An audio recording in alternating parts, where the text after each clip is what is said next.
Okay.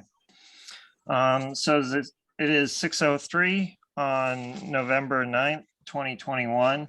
I call this meeting of the Wellfleet Select Board to order in accordance with the temporary suspension and enhancement of the open meeting law as allowed by the General Court of the Commonwealth of Massachusetts. The first item on the agenda is announcements, open session, and public comments. Public comments must be brief, and the board will not deliberate on any matter raised solely during announcements and public comments. So first I'm going to go to Elaine.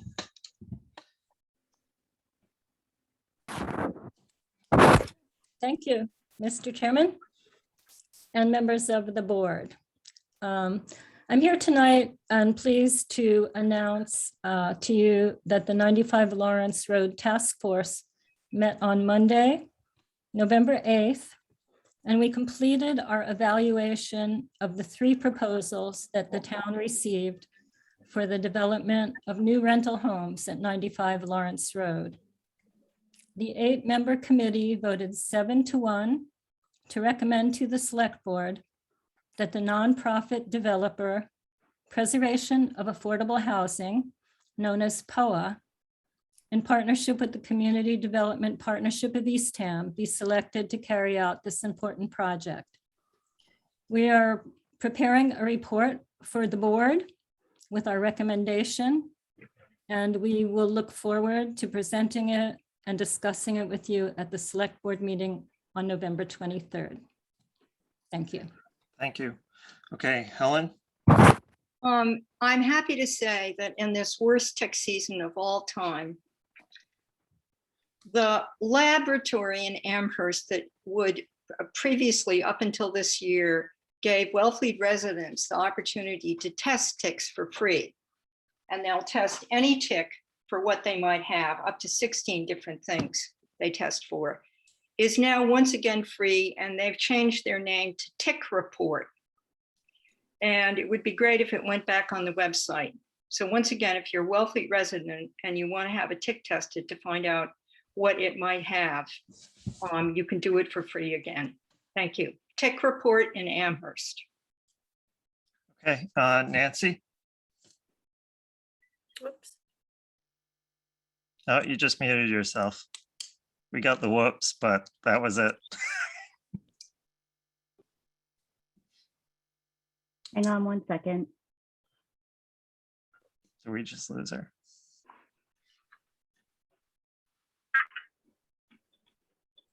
Okay, Nancy, you should be good to go. Sorry, I was too quick on the draw.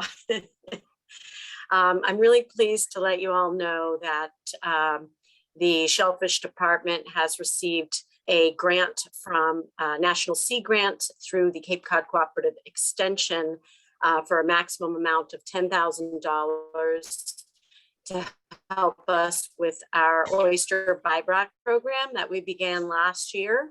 And we also will receive a matching grant from the Massachusetts Oyster Project, who has been helping us with our shell recycling program with restaurants in town. And I don't have a final amount from them, but it will be between $3,000 and $5,000. So we will have between $13,000 and $15,000 in grant monies to buy oysters from local oyster farmers for 50 cents a piece. And we'll be doing that immediately so that we provide lots of bountiful oysters in time for Thanksgiving and put money in the pockets of shell fishermen affected by COVID before the holidays. So we're really pleased, and we'll supplement as well with the revolving fund as you authorized us to do, to make sure we're taking care of as many shell fishermen as possible. So we're really pleased about this incoming funds. Okay, Jennifer Orkin, Library Director. Hello. Thank you. I also wanted to announce that I received a grant of about $10,000 renewable over 2 years. So it'll be about $30,000 to fund hotspots for the library, as well as some circulating laptops and other electronics. And that was from the Emergency Connectivity Fund started by Senator Markey. and his office, and they're really excited about that funding. And I think they're going to be making some more funding available for that type of electronic, those types of electronics and connectivity. And we'll be making more available as the immediate years go on, according to what his office let me know. So. Okay. And are there any other public comments or announcements at this point? Okay, seeing none, I'm moving on to COVID-19 updates and the reopening of town hall offices. I don't know if everybody has had a chance to read it, but there was some feedback that was included in the ATA's report.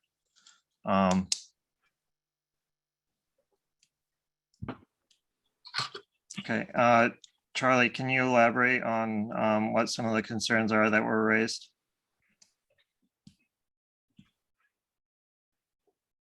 Do we still have them? Yes, I'm sorry, can you hear me, Ryan? Yep. Sorry, I was multitasking here. I was away last week, but Rebecca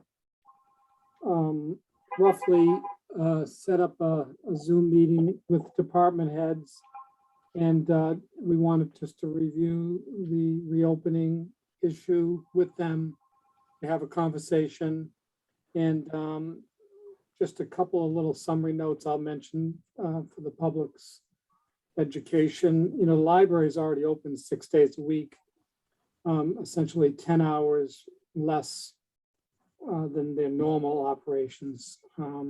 So they're largely open. Some of the other offices, the tax collector, the assessors, they just wanted to ensure that we provided adequate public education to people about safety, masking. There was some concerns about more people in the buildings and use of the public bathrooms and additional cleanings. The COA already keeps the front door open. They offer PPE. Chief Hurley was concerned about increased people coming in the building and the need for additional cleaning. But it really was more about just reminding and educating people to use proper safety protocols, and it sort of advanced the idea of still encouraging people to make appointments. But other than that, I don't think there was any overwhelming issue raised. Remember, I wasn't at the meeting, but I did review this with Rebecca Ruffley, the assistant town administrator.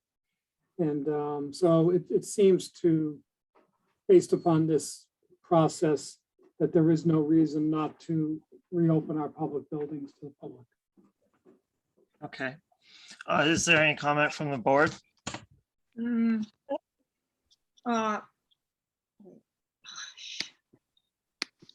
one question. Go ahead. Charlie, yeah, but did, for example, the people in town hall want there to be limited hours or just open like it used to be? Well, I think that a number of folks in town hall did like the idea that limited hours, just because they're able to get more work production done. But when we talked about it with staff, it was really sort of focused on the idea that the board had talked about why not open, why not go back to a more normal operation. And while there was always that preference to have some limits, I think people realize that it's time, and just we'll have to work to educate people about masks and encourage appointments. But other than that, there's really no reason not to open our public based upon this conversation. But 5 days a week, 4 days a week? 5 days a week. Yes, Okay, sorry. thank you. Thank you. How many days a week? 5. The business Yep. cycle, yes. So I move to reopen town hall offices and public buildings during normal business hours. And could we make it effective next Monday, Ryan? Okay, Sure. effective, what's the date for that? 15th. Effective November 15th, 2021. A second. Okay, can I have a roll call vote? Janet, I. John, I. Michael, I. Ryan, I. Ellen, I. Okay, motion carries 5-0. Can I make another motion? Yes, I move that all visitors to town hall offices must wear masks. that's already in place. There's a mask mandate inside town hall and Ah, public buildings. I Yes, just wasn't sure if the Board of Health rescinded anything. So The Board of Health rescinded theirs, but the select board made an independent one. Okay, ours um, still stands. yep. Okay, I just couldn't remember, so I just wanted to make sure that that was still the case. Okay, So signs will be posted on the doors. there's signs there currently. Okay. So the other COVID-19 update is the Board of Health rescinding their mask mandate. I don't really understand why they did it in an emergency meeting. I think that's not something that could reasonably be foreseen ahead of time. Responding to a COVID outbreak is different than, to me at least. But the other thing is that a number of other towns do those votes with both the Board of Health and the Select Board. And I'm not really in favor of this stop-start, mask on, mask off pattern that we're getting into here. Helen? I couldn't agree with you more. They don't have to meet with us, we can choose, they can choose to do that, but I couldn't agree with you more, and it is not something which qualifies, in my opinion, or my reading of the open meeting law, as an emergency. Thank you. Is there any other comment from the board? Okay, so I would almost like to reinstate a mask mandate within the town. Mr. Chair- Mr. Chair, Yes, I would prefer to just have a meeting with have the Board of Health, a joint meeting with the Board of Health before instituting another mask mandate outside of public buildings. okay. I mean, we were the ones that instituted them initially. The Board of Health then reinstituted them after they were lifted. And then has reimposed them, then took them off again. So Helen? Yeah, this country has just opened its borders. We're about to have Thanksgiving. Numbers are going up all over the world, including different parts of this country. And we know what happened last year. And I would like to simply communicate as our board to their board how we feel about this. And I don't think we can tell them, we need their plan So- don't we need them One to do it? second, Helen, we've gone over this a number of times in the past. The select board can choose to be stricter than the Board of Health, but we cannot be more lenient than the Board of Health. So we can choose to be stricter if we so choose. Aha, well, somehow I'd missed that. Thank you. I think we should choose to be stricter, and we should have an agenda item in our next meeting. Okay, Rebecca? I was just going to explain the reason they had the mask mandate and then took it off, because I also do their meetings. They were going on the percentage rate for the town of Wellfleet. Anything over 3%, they required a mask mandate, as the state gives us the percentage rate. I don't know how that works. You'd have to ask Hillary. But once it went below, that's when they decided to rescind the mask mandate. Yeah, I don't think that qualifies for an emergency meeting that could not be foreseen ahead of time. Fred?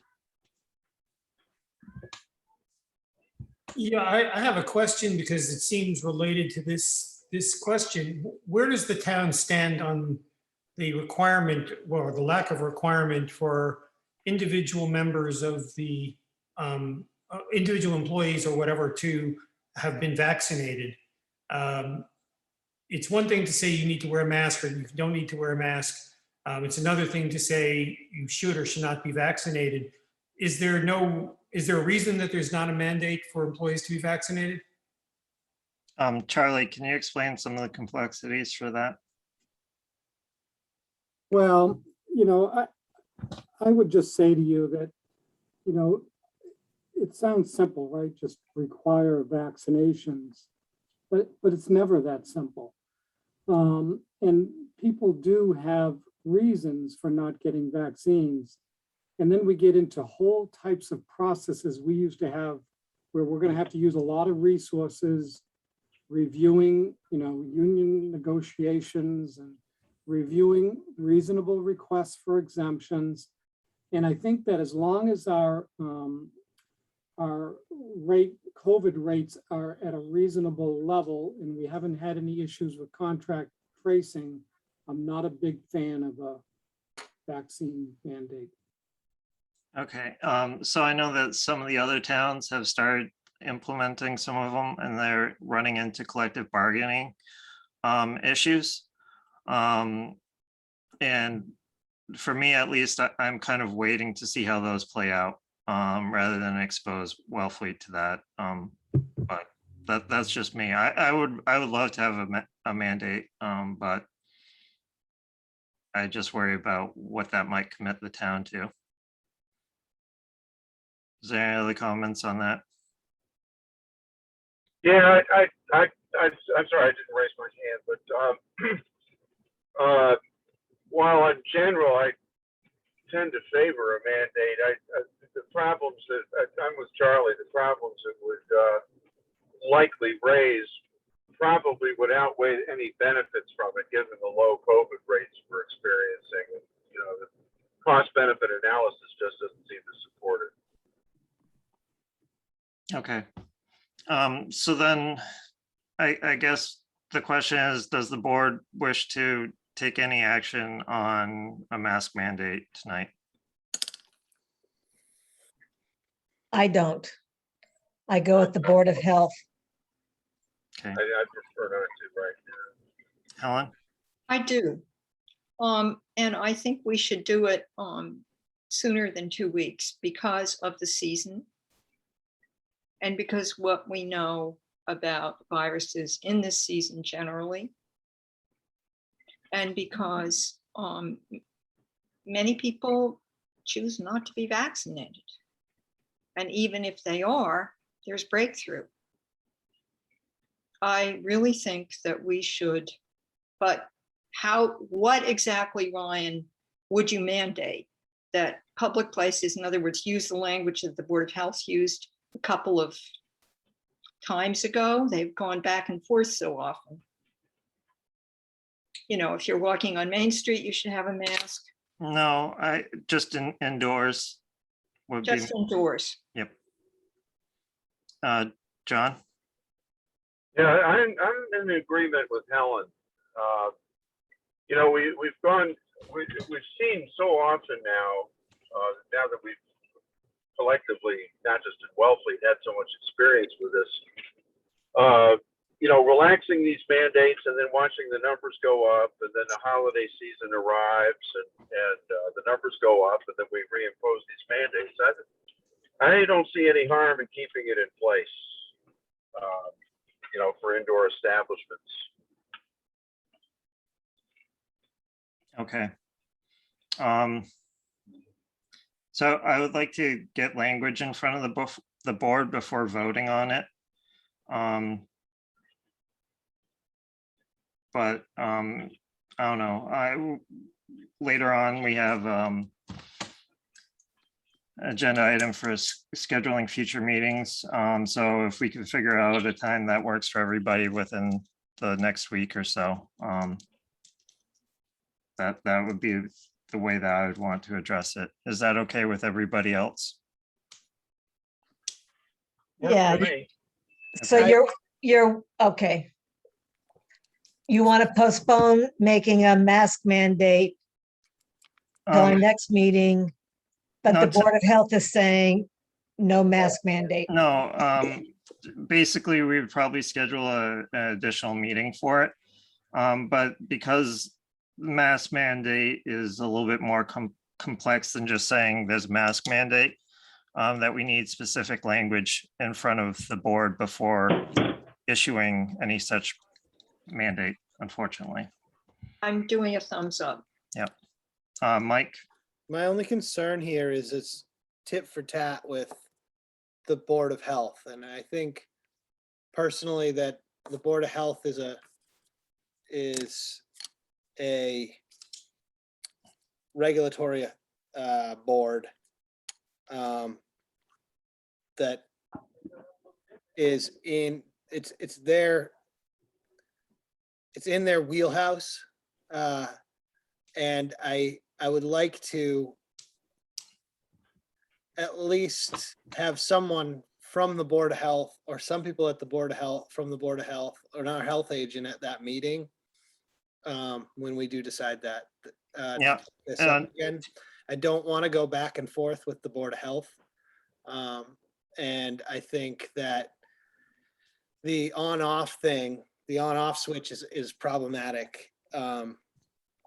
And I'm not sure that our rates warrant a mandate right now, but I also feel like, you know, we have a Board of Health for a reason. So I'm not saying we should never cross the Board of Health or anything like that, but I would like some representation from the Board of Health at that meeting or a health agent. Yeah, I mean, not to be critical, but for the first year, basically, they did not meet on COVID. All the COVID decisions were coming from the select board. We've been dealing with it longest. This is actually the health agent's one of her agenda items, and it's her responsibility to appear before the board. And if we do have a meeting in a few days, or you know, then we can let the Board of Health know that we're having a meeting on this topic. But I actually don't think that I'm not gonna get into that right now. Oh, we don't have to. I'm requesting some representation be requested when we do meet on it. Yeah. That's all. Okay. All right. Is there any other COVID updates at this time? Okay, so moving on, use of town property. Wellfleet Shellfishermen's Association for the town marina. I would like to recuse myself from this. I know that Mike's going to recuse himself as well. So Janet, will you chair? Sure. Okay. Let me get my things right in front of me. All right, so the first one is, I think, is this Ginny Parker? She want to explain it? Yeah, this is the one I'm recusing myself on. The following one I'll be back for. Okay. So I think this is pretty clear. And I would just make the motion to approve the use of the Wellfleet Marina bandstand area every Sunday from November 20th, 2021 until Saturday, May 14th, 2022. Also to include Wednesday, November 24th, 2021, December 23rd, 2021, and December 30th, 2021, from 10 a.m. to 12 p.m. for a total fee of $760. Helen, second. Any discussion? Any Oh, questions? May I just ask? Oh, Go ahead, Ginny. Hi, thank you for moving that along so quickly. We just wondered if there was any way you could consider, where we are a nonprofit and this is solely to help the shellfishing community and also to be able to provide, oysters and shellfish to the public here in Wellfleet, that could there be any consideration on the fee at all? Someone had thought maybe if we could ask for the 110 and then either $5 per week or something like that. So I'm just putting it out there and asking if you would consider any adjustment with the fee. So I hear what you're saying, and the thing is like just in the last few months, we revised all of our fees for continuity's sake, and to make exceptions, I would think at this point would be problematic. We're really trying to get things unified. So unless somebody else has something to say on it, I would say we could keep the fees as they are. Helen?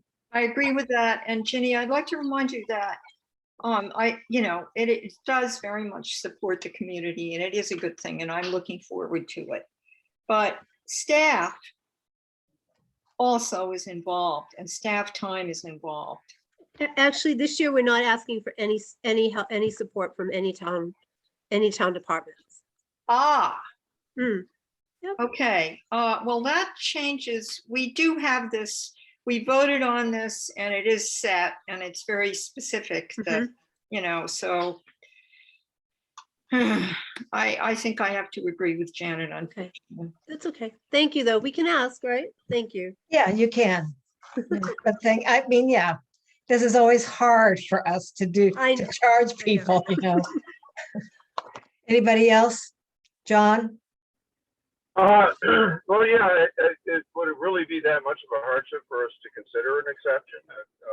So again, I'll just reiterate what I said before, that over the years, we've really tried to establish fees and continuity, and it's just keeping with that. So, I mean, if you're, I don't want to explain it too much. It should be pretty simple. I'm looking back at the number of times they're going from this pretty darn soon for however many months. Where is it? From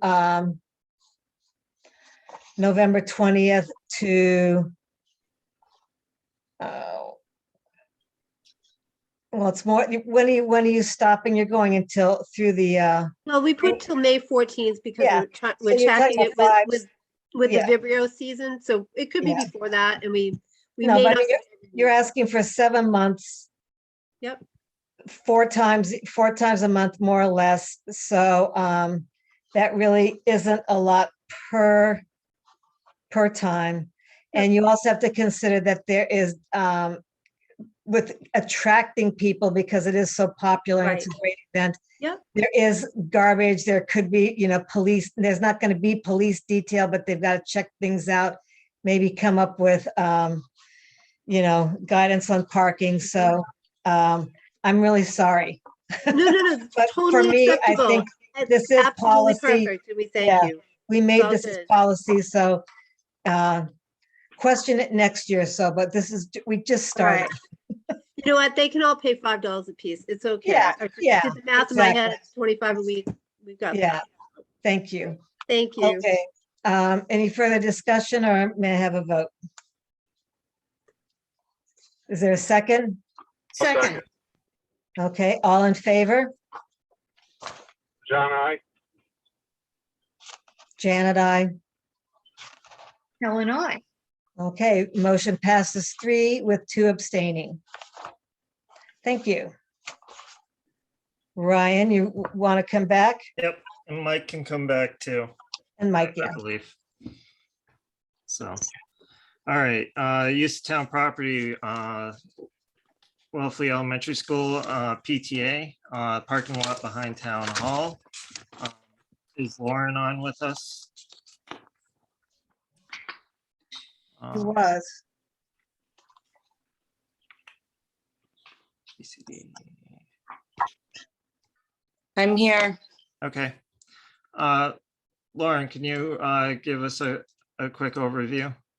So basically, we want to hold like a holiday market on the same day as the tree lighting uptown, which is the 11th of December. We want to hold it in the back of Town Hall, just so it can kind of be in conjunction with that tree lighting. We'll have some vendors selling stuff, some food, hoping that maybe Santa will come. I know some members of the PTA have already reached out to the fire department, and they're kind of on board with Santa coming. And just having a fun holiday thing for the kids. Okay. And so this is, one second, Helen, I'll get to you in 1 second. So this is, the PTA is actually one of the organizations that's highlighted as being, supporting town functions, and those typically would have no fee or a reduced fee. So I would just like to make that note first. Helen? Yeah, I've got a motion here. Okay, Yeah, I move to approve the use of the Wellfleet Town Hall parking lot by the Wellfleet Elementary PTA on December 11th, 2021 for their holiday bazaar with a rain date of December 12th, 2021 from 1 p.m. to 8 p.m. as and in compliance with the conditions as printed. The department heads, 1 p.m. to 8 p.m., comma, in compliance with the conditions as printed in the packet, comma, and to waive the fee. Second, okay, roll call vote. Janet, I. John, I. Michael, I. Ryan, I. Helen, I. Okay. Motion carries 5-0. Thank you. Thank you. So on to business, town finances. Charlie? Thank you, Ryan. And Rebecca, I would just ask that you unmute Lisa and Mary are on the same computer. Anyway, why don't I go ahead and start? They should be able to unmute now. Okay, thank you. So why don't I start? I'll give an overview of where we've been. So as you will recall, last Tuesday, the select board held a meeting relative to the tax classification process. I did provide some information at that meeting. We had, we're very grateful for the assistance and the cooperation and the support that we've received from the Massachusetts Department of Revenue. It should be noted, and it's greatly appreciated by Mary, Lisa, and myself. So they came down last Tuesday, November 2nd. They spent the whole day with Lisa Sauvé and Mary McIsaac and some of our other staff trying to finalize the tax rate setting process for fiscal year 2022. At that time, we literally, sort of hit a brick wall. What we found, and I've been concerned about local receipts for a long time. I mentioned it on town meeting floor. It was the big mystery card that we've been working on many fronts, but that's been a major concern that we've had going down this road. And frankly, the reason that I had originally talked about a December 4th special town meeting was recognizing that we might have to make some modifications to the budget. Now, that date didn't work out for a whole bunch of reasons that I won't go into. So anyway, when we went through the whole process with the Department of Revenue, we came to the conclusion that our expenditures exceeded our revenues by the sum of about $546,000. And at that time, on Tuesday, and I went to tell the select board on Tuesday night, we're going to have to reduce spending essentially by $546,000 in order to set the tax rate. Now, the only way we could do that is to call a special town meeting. And by the time we got all this done and put that process together, this would be sometime in January. And cutting $546,000 out of Wellfleet's operational budget when half the year will be gone would be a devastating event in terms of our operations, because there's very little opportunities to reduce spending without impacting programming and people. So anyway, that was Tuesday. Lisa and Mary and I spoke again a couple of more times on Wednesday on some strategies and some outstanding questions and trying to come up with a plan B. And at the same time, it appears the Department of Revenue got their whole fiscal team together to look at our situation. And they called us on Wednesday and suggested a meeting on Thursday, November 4th, last Thursday. So anyway, we had a Zoom meeting with them again, and they came up with an alternative plan, which was to recognize some additional revenues and to decrease some expenditures. And I'm going to ask Mary and Lisa to go over those few items, if that's okay. Yes. Ryan, can you hear us? Well, Oh, shoot, hold on. I think we're good. Oh, no. No, you might have to hang up, Mary. Yeah, I'm gonna do that. Are we good? Yep, now we Okay, are. excellent. Thanks very much. Sorry for that.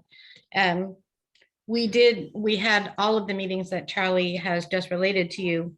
And as a result of our back and forth with the DOR, we did meet and discuss the items that they had reviewed and were willing to work with us on. And the sum and substance of that is that the recommendation was to reduce our requested overlay by $100,000, to escalate our receipts from a conservative estimate up to, we were allowed to estimate our receipts as high as the total of the FY21 unaudited receipts, which we did, and that would bring us up to 2.5 million, I think was the number, Yes. from a conservative estimate that we had projected of 2,365,000. So that gave us an extra $135,000 to eat away at that 546. They also had brainstormed with their municipal data bank people, and they had confirmed to the DOR representatives that they felt comfortable that we could insert into that actual receipt number or the projected receipt number for FY22 an estimate of $270,000 for cannabis, which would also reduce that $546,000 number, leaving us with about a delta of about 41,000. And they agreed that we could add the 41,000 to our rooms estimate on local receipts also, because of the fact that the town voted to increase the percentage from 4% to 6% effective January 1. And also that they changed the landscape of the properties down to single family dwellings, which is also going to generate more income.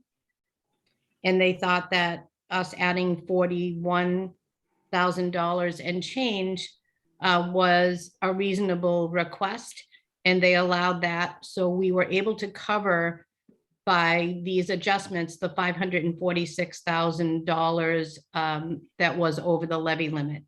So it reduced us to a balanced budget just inside of the levy limit, and will allow us to go forward and set the tax rate. Okay, Mike? That's great news that they were so willing to work with us and make those adjustments. You mentioned the marijuana receipts. Are we actually receiving tax revenue, local tax revenue for those?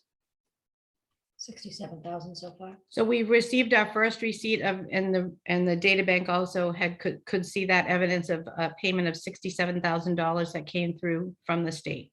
My question is that all from the community impact fee, or is that from the local tax? That is the community impact fee. Okay, and I just checked that the tax rate for one of the dispensaries is 20%. That should include a local tax also. Is that actually not getting paid to the town, or? do we not Charlie, know can you that? speak excuse me, I'm sorry. Charlie, can you speak to that, please? Yeah, I think Michael we're still trying to get to the bottom of that issue. I mean, it's a fair question. I don't have an answer right now. And we've been I know you and I have chatted about this a couple of times. We've been so focused on getting this tax rate set. Sure. A few other issues. We haven't spent enough time on that. Okay. Okay, are there any other questions for Mary? Okay, so then Lisa? I was just saying to Mary that once we get the approval from you folks tonight to accept these changes, we can go into Gateway, which is the portal into Department of Revenue, make the appropriate changes as we've discussed, and we can set the tax rate like ASAP, hopefully by the end of the week. Great. Okay, so then I move to approve the proposed plan provided by the Department of Revenue as presented by I don't know, presented by the town administrator. I think that's good. Second. Presented this evening. Yep. Okay, can I have a roll call vote? Janet, I. John, I. Michael, I. Ryan, I. Ellen, I. Okay, motion carries 5-0. And Ryan, could I talk about a few other issues since we're Yes. talking about time? Yes, please. Is that okay? Thank you. So I just wanted to give a few more updates about some items. So, this is an important milestone. Mary McIsaac will be working collaboratively with Miriam Spencer, our town treasurer, just to do a cash flow analysis to make sure that, if we get these bills out sometime before Thanksgiving, are we going to be okay? My instinct is we probably will be, but we will go through that exercise to make sure the town's interest is protected. Also, Lisa and Mary are continuing to work on some of the, once we get this tax rate set, some of the bigger financial outstanding issues that we have. And so our goal is, that we could finish up closing the books for FY20 and FY21 sometime by the end of December of 2021. And then we could apply for free cash certification sometime in January. So, it's really been, I had mentioned last time, we're probably a little later than we had hoped to be, but it's been a really demanding, grinding process. We've had a lot of bumps and a lack of documentation, a lack of information. So I just wanted to mention that. And I just, frankly, I wanted to thank Mary and Lisa because, I get to sort of get updates from them, but they're doing all the work. They're in the trenches, doing this God's work, shall we say. And I'm just really impressed by their efforts. So I finally feel like we're going to get to a better place, that we're making good progress. And I just wanted to thank Lisa and Mary. Now, that'll get us to a place. And then at the same time, I mentioned that we had brought on board Judy Sprague. And Judy will help us start the budgetary process in late November and December. And our goal will be to give the Finance Committee and the Select Board a budget and a draft warrant for the 2022 annual town meeting right after the holidays. So, these things are in place. The other important issue that we'll be working on, and Lisa and Mary will have to be a big part of this, is the financial forecast. We would have had this in a normal situation. this would have been done and presented sometime in September. But, you know, so we've been sort of flying at night with no instruments, right? We haven't had the financial data that we need to make good decisions, to do proper planning. And that confusion, those clouds are going to start to lift. So anyway, we also reached out to the Department of Revenue and asked if they would come down and spend a day with us to really finalize a financial forecast. And once again, thank you to the Department of Revenue. They're going to give us additional resources and spend a day with us.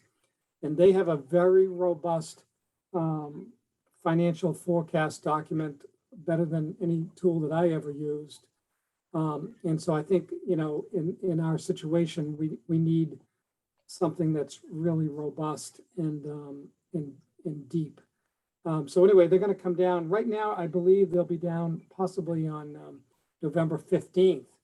And that would pave the way for us sometime in early December, most likely, maybe late November, to present a financial forecast for FY23. It'll be a 5-year horizon, and it'll give us a good sense of what the critical mass issues are.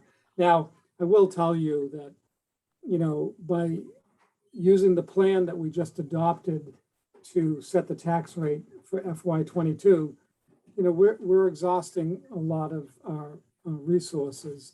You know, the cupboards are frankly pretty bare. So the reality is, frankly, that we will need a general override in the annual town meeting and the annual town election. But the most important thing is to give the policymakers, give the elected officials time with good information.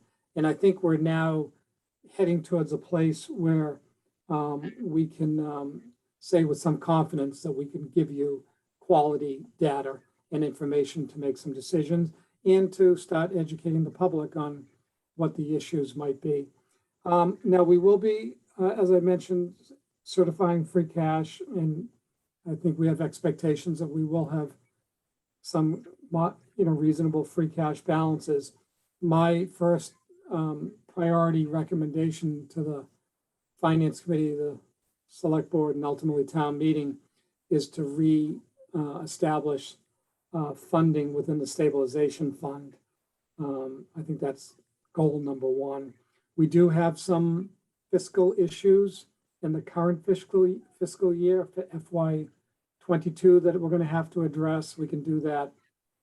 You know, it might be a special town meeting, or we'll do our very best to try to do that within the annual town meeting in April. I need to work with Mary and Lisa to see if we can wait that long. So that's all I have. I don't know if Mary and Lisa want to add anything to that.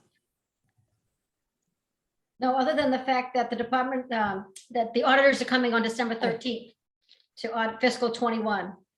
So Mayor and I are really hitting the pavement again on another goal. One at a time. We got the tax rate, then we'll get the audit, and then we'll get the free cash along with the forecast to get to a town meeting. Okay, are there any questions? Mike? Are we starting to see a picture of what free cash might be, or is that still not ready to comment on? I don't think it would be wise to comment on that at this time, Michael. We're really needing to finalize 2 years to see what the closings look like in order to understand what our unreserved fund balance looks like and the adjustments that the DOR would make to fund balance in order to certify free cash. Okay. As far as repaying the stabilization fund, I think that's prudent, and that's kind of what we presented to the taxpayers when we asked to borrow from the stabilization fund. So I think that it is the number one order of business is to return that money to the stabilization when we can.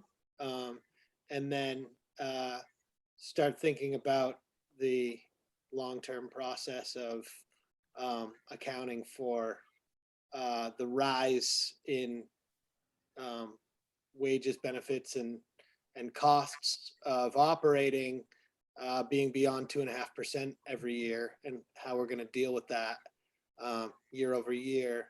I know some towns do a general override on a regular basis to sort of catch up with that. And we have been sort of robbing Peter to pay Paul with new revenues. And I hope to see a situation where we're not putting every item we buy in town on a debt exclusion. So looking forward to getting into the budgeting process. Okay. Any other, Charlie? And so the only other thing, just to be respectful of the Department of Revenue, because they deserve it. I will tell you, one of the things they did talk to us about is, when our critical mass tasks are done, they're thinking that the town will need some continued resources as we transition down the road. And Mary, Lisa, and I are talking about that a little bit. We'll try to flesh that out a little bit longer, but I do want to let you know the Department of Revenue has mentioned that they would prefer to see some continuity of some services at some level. Well, I just mentioned it because we're going to need to explore that over the horizon. Okay. Are there any questions on that, Helen? Yeah, I have a question. Charlie, I'm not quite sure what you mean by resources. Other sources of revenue, or what do you mean? No, this is Mary, Lisa, and Charlie. If we put this all back together, if we fix all of these issues and problems and walk out the door, and these problems continue, they reoccur, they're worried about that. So I think they'd like to see some of our services continue, even if it's on a part-time basis, after this critical work is done. But services. Our labor, Charlie's labor, Mary's labor. Lisa's labor. Thank you. Got it. Okay. And Charlie, can you update the board on the DLS report? Oh, thank you. Yeah. So when I had talked to the DLS last time, I'd say that was 6 or 7 weeks ago. They thought they needed another couple of months to finish that report. On Thursday, when we were talking about all these issues, I did ask about the status of the report, and they are overwhelmed with many other issues in other communities, and they indicated that they're still a couple of months out. When I meet again with them on November 15th, I'll see if I can advance that a little bit, but they are behind on that report. Okay. Is there any other updates for the board or the public? Okay. Mr. Chair? Yes, go ahead, Mike. I'd just like to thank Charlie and Mary and Lisa for all the hard work and getting us to this point, and clearly heading in the right direction. So thank you. Yeah, I would wholeheartedly agree with that as well. It's a huge amount of work has gone into correcting these issues. Thank you. I think I can speak on behalf of all of us. We appreciate that. Okay. And then can you update the board on town meetings now? That's next item. Oh, yeah, thank you. Yes. Now, I originally had the December town meeting because I was thinking I had to deal with problems that I just talked about. And the Department of Revenue provided a pathway that was different and better. Now, we still have some outstanding issues that were on the warrant. I mean, I have some budgetary shortfalls I have the study for the flora and fauna for the harbor, that $60,000 that is important. I have a huge shortfall in the insurance budget. I need to figure that out. And then also we're trying to update the hazard mitigation plan. And that has to be done in order to keep us positioned to pursue a number of grants, particularly related to the Herring River project. So I'm going to have to find a pathway to deal with that issue. So, you know, there might be some other issues that come up that Mary and Lisa and I will do our best to try to find alternative solutions, but you never know. It might come up where I say to you, we can't overcome these problems and we're going to need to consider a special town meeting. We're trying to avoid it, of course, because there's an expense associated with it. And I'm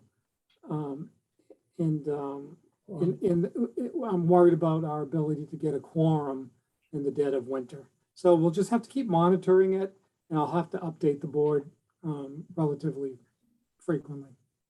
Okay, and with that, it also means that we probably have to have town meeting when it is normally scheduled, correct? Yeah, I think right now, my feeling is we can do this. We can get a warrant together. We can get a budget together for the end of April. And remember, you know, I'm suggesting we're going to need an override. I could be wrong. I don't think I am. And that override won't be insignificant. So when we put a budget together, I would say we would put in a budget together that maintains the service level that we currently provide to the town, you know, in all departments. How much will it cost to maintain our programming and staffing as we know it today? Now, alternatively, once I do the financial forecast issue process and we know what the override might be, we have to do a plan B. We'll have to develop an alternative budget that would, you know, I hate to even think about this, that would reduce our service level if the override were to fail. So that's what we're going to be working on all winter. And it seems to me that we can get that done by the end of April and have town meeting at its normal cycle. Okay, are there any questions from the board or the public? Okay, are there any other updates, Charlie, on this? That's all I got. Okay. So I actually skipped an item in business, and that is the media services contract. So I'd like to go back to that. Have that? Yes. That's what we're on. Yep. I emailed everybody about it on Friday. And the agenda was updated on Friday.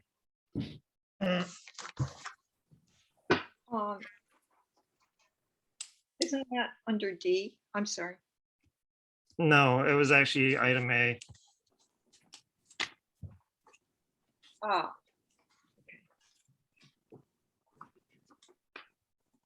And Ryan, I'm sorry, I was on vacation last week, so I just grabbed, I have the package that was on my desk from last week. So anyway, and I didn't bring that file with me because Rebecca worked on that, so I'm going to have to get some help. But we only received one proposal for media services from JP Ludwig. Ryan, do you have the number that was on that contract? I'm sorry. I do. It's an hourly contract. So Rebecca, if it helps everybody, I can put it up on the screen. Unless you Yeah, can no, do that'd that. be awesome. Hang on one second. I'll stop my share. Go ahead. Yep. Yeah, I'm sorry, I was out last week and I didn't. Charlie, in all fairness, you were out of the office. You weren't not working. Yeah, well, I wasn't in the office. Okay, so can you Well, see thank you. this? Does everybody see this before I continue? Okay. Okay, so this is for the media services contract. This would be paid out of the Comcast license fee, which is encumbered and must be used on specific purposes. One of them is governmental programming. And this would fall under governmental programming. And if I'm sorry, go right ahead. Yeah, Charlie, can you present, please? So anyway, Rebecca roughly put together a bid. We advertised it and we only received one proposal.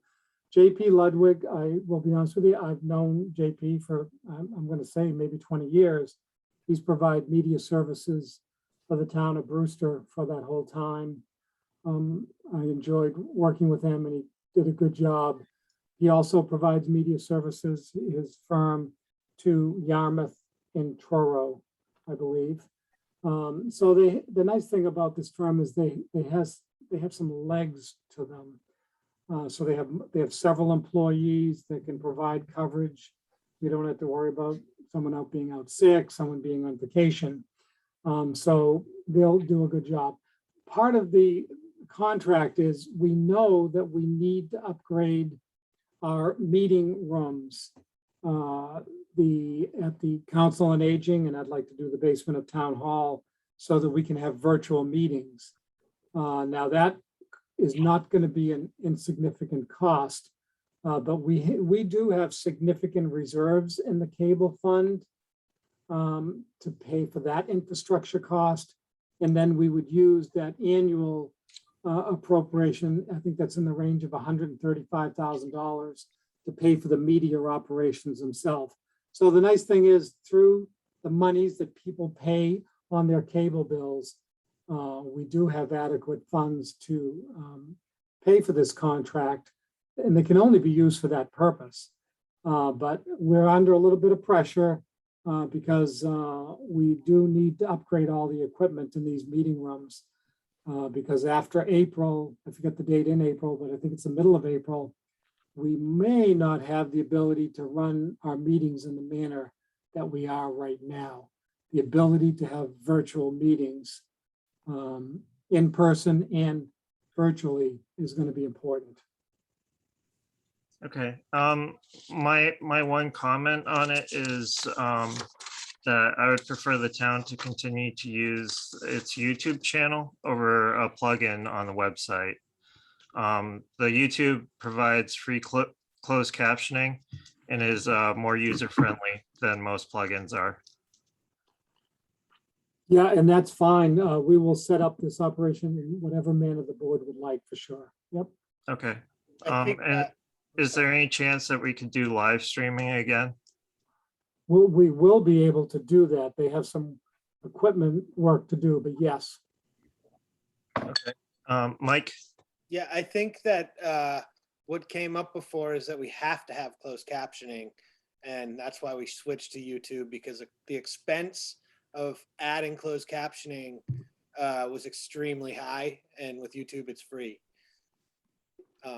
Yeah, that and the pre-existing Flash was being depreciated, so that we had to transition to HTML player.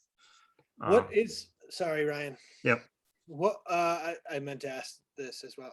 What is our this is an hourly contract, right? It's all hourly. What is the projected number of hours? Do we know? I really don't know. I mean, we're obviously going to keep it within our budget, and I think that'll be easy to do. But we're really going to have to sit down once we sign the contract and say, okay, what meetings do we want to run in this manner and use them? So we still have a couple of steps to go to figure out what that annual expense will be, but it'll definitely be within our appropriation. Okay. Okay. We just don't know per year how much it'll be. And I suppose after a year we'll know, and then we can decide if we want to try and hire someone full-time Yeah. in that position, or Yeah, and by the way, yeah, this is a 1-year contract with a 1-year renewal. So yes, you'll have some good information at that time and you can evaluate alternatives. That's perfectly fine. Sure. Okay. Yeah, I would like to note that right now there's 3 meetings happening simultaneously for the town of Wellfleet. Mhm. And having a contractor with multiple staff could enable all those meetings to be covered. So I move to approve the media services contract as presented. Second, Okay, roll call vote, please. Janet, I. Michael, I. Brian, I. Ellen, I. Is John on here still, Rebecca? Oh,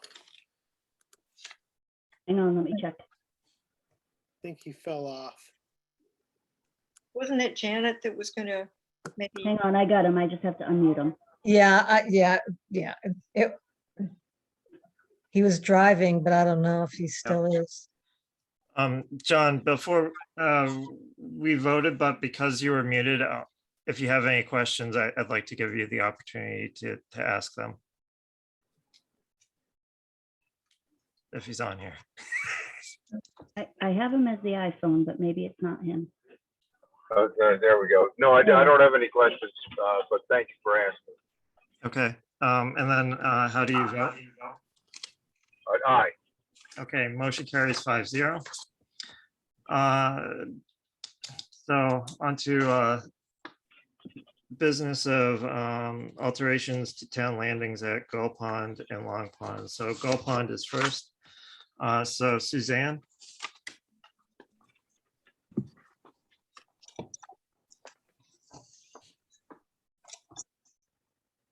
Is she on? She's here. She just has to unmute.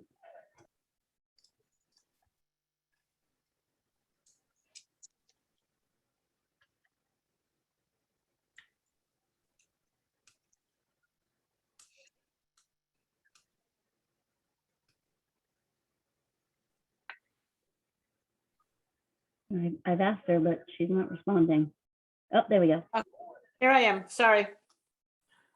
Okay, so Gull Pond, Suzanne. Yes, we'll start with Gull Pond. There we go. The set of stairs is approximately midway between the parking lot as it exists now and the access by the boat ramp. And it was constructed by Jack Ferrero when he had his boat rentals on leased on site at Gull Pond. And since that time, a couple of things have happened. The water level comes to the bottom of the stairs. There is no beach at the foot of the stairs. And as the water level goes up, the amount of sand at the base of the stairs decreases, and it's pretty dangerous bottom drop. I would recommend that they be removed altogether with the permission, as long as it falls within Conscom's approval, and the bank stabilized and revegetated. So because this parcel is a common landing, the Conscom only has jurisdiction below the water level. They do not have jurisdiction over the parcel above. The direct quote is the city or town may erect, maintain structures on any such common landing place in keeping with the public nature thereof, but any such structure extending into the tidewater shall be subject to the provisions of chapter 91. And that includes freshwater ponds? Yes. I thought it only referred to saltwater landings. Just all landings. It's not specific to saltwater. So yeah. And this really should have come before the select board before it was proposed to the Conservation Commission. Mr. Chair, I've been Yes. doing 31 years and it has never been the process prior to this. Okay, because we're effectively the Oh, I'm not disputing that. I'm Yeah. just saying I've never had to do it that way, that particular order before. Yeah, I mean, we're the custodian of the landings.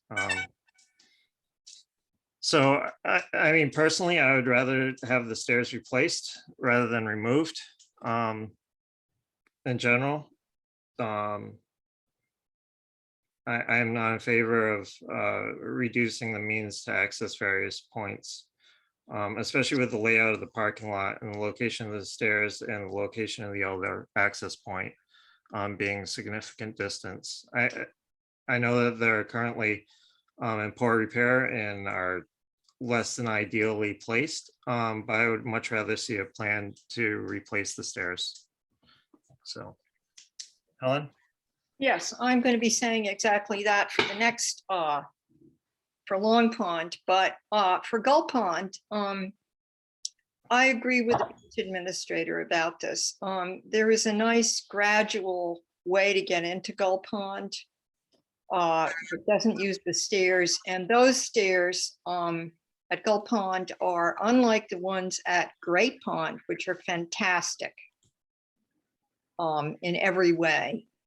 The Gull Pond stairs I find to be hazardous, and I do know one thing about me on this board. I use those ponds and swim in them so frequently from often April. I mean, I took my last swim last week, and I use them all, and I use those stairs all, and I, have a point of view about it based on my actual use. So I would say I agree with the beach administrator through you, Ryan, to you about the Gull Pond stairs. Okay. But not the next ones. Thank you. Mike? I guess I don't have a problem removing those stairs. I walked down there this summer a bunch for swimming lessons, and I just don't think that they're the most practical way down to the pond area, and going around by the beach seems like the most logical way to get down there, especially because there's no beach on that area. There could be at some point. I don't know to what extent they could just be repaired at the bottom though, and if they need to be removed. I don't really know. I don't have much of an opinion on that, but I never, I never use the stairs when I'm at that beach, but I am curious as to, why the parking layout is the way it is. If we're talking about alterations of the landing, why the parking was all moved to the top of the parking lot and everything blocked off. If I could, Mr. Chair? Yes. The parking was moved from under the trees to the top of the lot for a couple of reasons. Number one, the repeated parking under the trees was damaging the roots and was endangering the trees. And also about half of that parking was within 100 feet of the resource, which is the zone over which you're not supposed to have any permanent construction or parking, according to the Conservation Commission and according to the environmental protection laws of the Commonwealth of Massachusetts. I would respectfully disagree with that. I don't think this is a time to disagree. I'm just saying that's why it was moved. Okay. Yeah. I was also just wondering, the kayak racks that are down there right now. Mm-hmm. It's a little bit off topic, but the orientation of those, and did we need them all there? And Okay. The kayak racks are in process of the old racks with the 3 levels being replaced by the single level racks. So because of the tightness of the springtime, all the new racks were put out even though they weren't used. Now that November 1st is come and gone, the old racks will be removed and replaced in a much better configuration and labeled and ready for next summer. So that's what's going on. It looks terrible. okay. It will not remain that way. Okay, I was just wondering why it was all configured like that. It did look like who did it and how come, I have to admit. And are they keeping the old racks and putting them somewhere else? No, they're going to be cannibalized and make some additional racks if we need them, but mostly a couple of them got taken down by trees during the northeaster. And we also lost the Moby mat at Gull Pond. It got wrapped around some trees.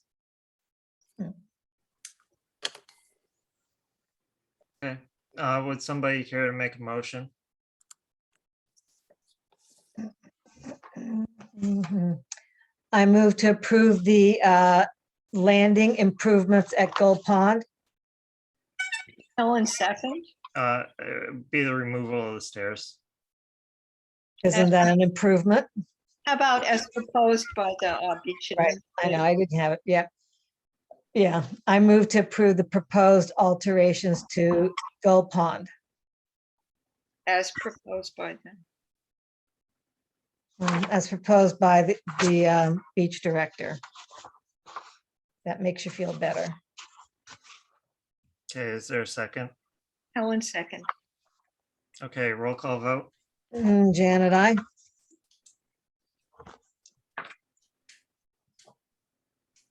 Anybody else voting? Okay. Ryan, no. Mike? I said aye. Mike voted. Helen, I. Where's John? Yeah, can you find John again, Rebecca? Yep, hang on one sec.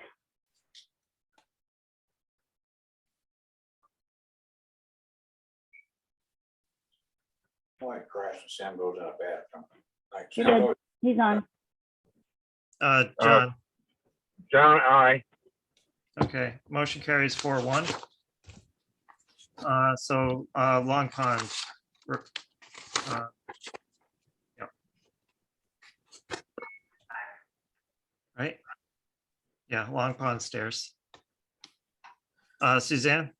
Long Pond stairs are rotting. They also are basically perpendicular to the pond, so any runoff has caused erosion down both sides of the stairs. The bottom of the stairs, again, are problematic. When the water is high, the bottom steps are slippery and it's dangerous. And when the water is low, they're high above the sand. And again, it's dangerous for people to get up and down. So I'd like to have them removed. And although this isn't in my language before the Conservation Commission, because it's been about a month since I submitted that, I would like to investigate relocating stairs at Long Pond to be accessed from the same point in the sidewalk on that side of Long Pond Road and curve around the hill down behind the portable toilets to the water and the handicap ramp.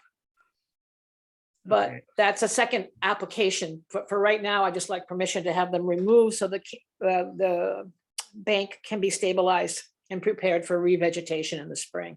So again, this is a common landing. The Conservation Commission does not have jurisdiction over the common landings. This is solely within the jurisdiction of the Select Board. There is no evidence of erosion being caused by the stairs themselves on the sides. There is definitely a pattern of, I would say, the area being heavily walked across, which appears to be more detrimental than the stairways themselves. I would rather see a plan for replacement for these stairs, and that's just me. So Helen? Yes, I would too. I find that the railings on those stairs and the width facilitate those of us who have hard time walking or are just old and have a hard time walking, even though we may not be officially handicapped. I had to use them for years. And I feel that Suzanne is right, that the perpendicular drop is not a good idea there, but stairs that had some kind of angle or a break there would be excellent because it's the shortest way to get to the pond from that parking lot.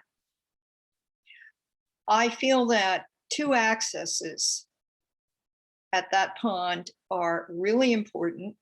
And I, who am sure-footed now and able to see perfectly, have slipped twice going over the distance down the slope to the other landing, to the landing that's, with the beach and the lawn. And I really miss those stairs. And I'm going to say again, we have excellent stairs at Great Pond. They're beautiful, they're safe, There are railings. They're very long, but they work much better than the other access. And there's a nice sign that says stairs slippery when wet. I've used them daily for years, and I've never slipped once. Okay. Thank you. Are there any other comments from the board? Okay, so, oh, go ahead, Mike. Yeah, I would prefer, I think stairs are appropriate there. So before removing them, unless they're deemed to be, you know, a hazard as is, that there be a plan to replace them prior to removal. Yeah. So I prefer. So I move that a plan for the replacement of the stairs at Long Pond be developed and presented to the select board at a future date. Ellen, second. Okay, roll call vote. Janet, I. John, I. Michael, I. Ryan, I. Helen, I.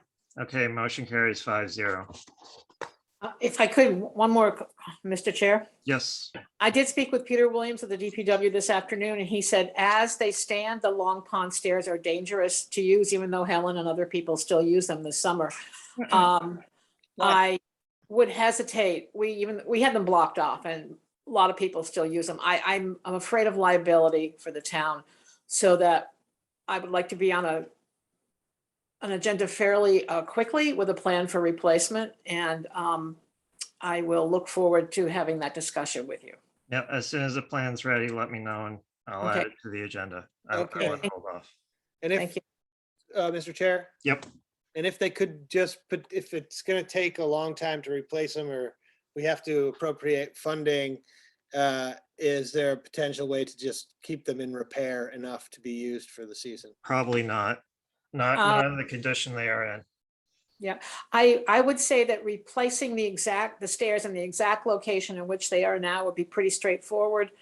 And we could get a transfer from the beach fund at whichever town meeting happens next to cover that cost.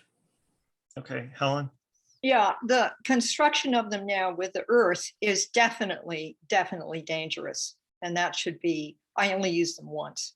So that kind of stairs, I hope, will not be used there again with the dirt steps, that it'll be wood like at Great Pond. Thank you. I'll take that under consideration. Thank you. Okay. All right, so moving on. So to, what do I have this listed under as an agenda item? Execution of contracts. Yes, there we go. Sorry, I'm just looking at the page in front of me. So this is to authorize the Charlie, I guess. Can I ask you to speak on Rebecca's behalf? Yes, thank you. I'm just trying to get to that agenda item. But anyway, so currently the way the town's code is written, really the contracting authority is the select board, which is fine. However, it does create problems periodically in terms of timing and processing. So I had, Rebecca had checked with town council, and the select board does have the authority under Mass General Law to delegate certain authorities that are vested in the board to the town administrator. So when Ryan, I believe, and Rebecca and I talked about this, we just thought the sum of $50,000 would be reasonable, but that I would still, whether it be Rebecca or myself, I would still have to report in my weekly report any contracts that I executed during that period. Okay, I would like to update the language rather in the motion to say the town administrator or assistant town administrator. Yeah, thank you. Oh, what? I will tell you, by the way, just for Harry's up to, but like in Brewster, I had authority to sign contracts up to $1 million. But anyway, it is what it is, so. Okay, Harry? Sorry, you're muted. Go.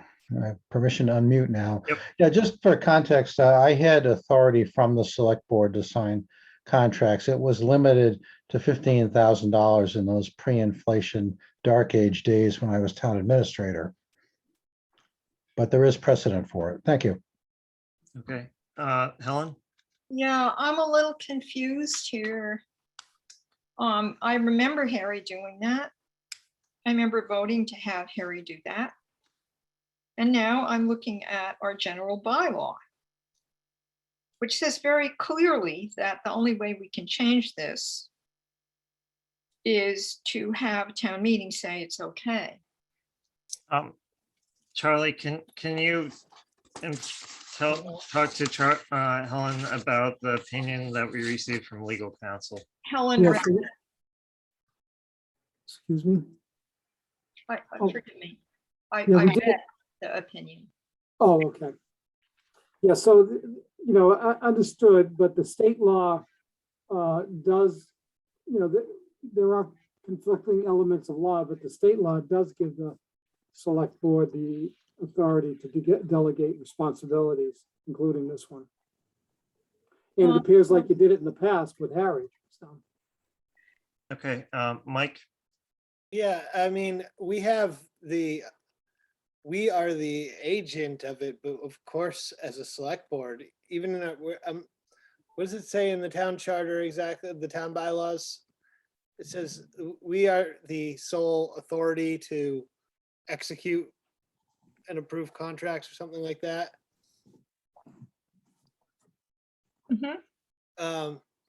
That doesn't say that we can't delegate responsibility. We do it all the time. We delegate things to be signed on behalf of the select board. We're still responsible for them. The select board is saying that we're still responsible for these contracts, but we're authorizing the town administrator on our behalf to do it. And then, Not doing it on his own behalf. and Charlie, can you tell the board about the number of contracts that are executed on a regular basis? Well, I mean, they're just really it happens all the time.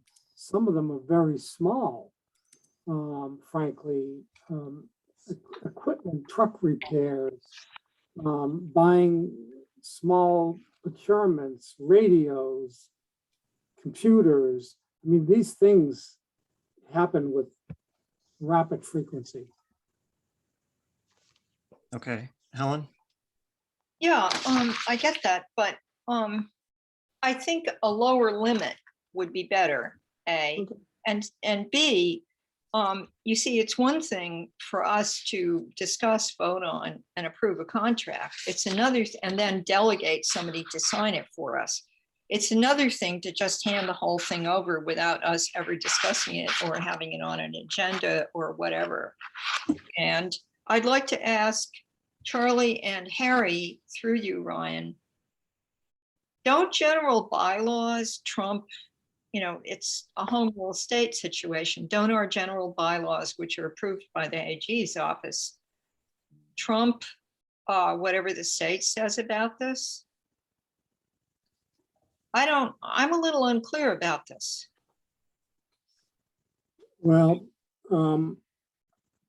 I can only say at this moment, I'm not an attorney, Harry is actually. So it'd be interesting to get his input. But we did ask an attorney, we asked KP Law. Mm-hmm. Harry, if you can unmute.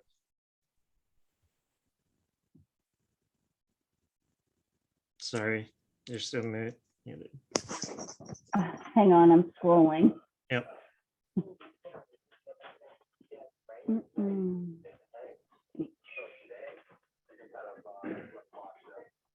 There we go.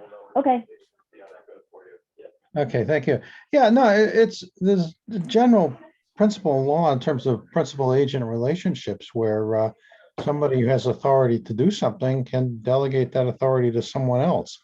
I don't read the bylaw as, and I don't have it in front of me, and this opinion is worth exactly what you're paying for it. But I don't read the bylaw as saying anything other than the authority to sign contracts rests with the selectmen, and they can determine how they choose to exercise that, whether it's through an agent or directly. And my guess is your meetings are long enough so that you don't want to be dealing with purchase orders to buy boxes of paper clips. Okay, Mike? No, that's what I was gonna say. Yeah, I mean, we're talking about a massive amount of additional paperwork that would be included in each one of our meetings. And I mean, we are supposed to be the policy setting board. And having every single contract come before the board will impede our ability to set policy for the town of Wellfleet. This is also how this has been Yeah. carried out. I think Dan, we gave also authorization at some point to sign small contracts. I don't know what the number was, but that was the way it was when I started on the board. We didn't get all these small contracts in front of us. And when Maria was hired, we probably should have done the same thing at that time, but the contracts were still getting authorized for these small purchases. We need to formalize it. Because I thought the town administrator in general had been authorized to do this. I think it's something we need to do with the particular town administrator. So I think we should do this and just, I'd like to make a motion. Okay, Helen, one last time. Yes, thank you. I think we should consider some of the language that came from John Giorgio, and to have the limit be lower than 50,000. I wasn't for 1 minute suggesting that we acted in meetings on all those tiny contracts. I just think 50,000 is a bit high. You know, I would say 25,000 max. I move to authorize the chief procurement officer to sign a contract. The town administrator. And assistant town administrator to sign contract with a dollar amount under $50,000, accepting infrastructure and those under the board's charge as per the town charter, MGL, and those issued in response to an RFP or RFQ issued by the board. That good? Okay, can I have a roll call vote? Janet, I. Michael, I. Ryan, I. Helen, nay, because it's too high. Thank you. Okay. Okay, motion carries 4-1.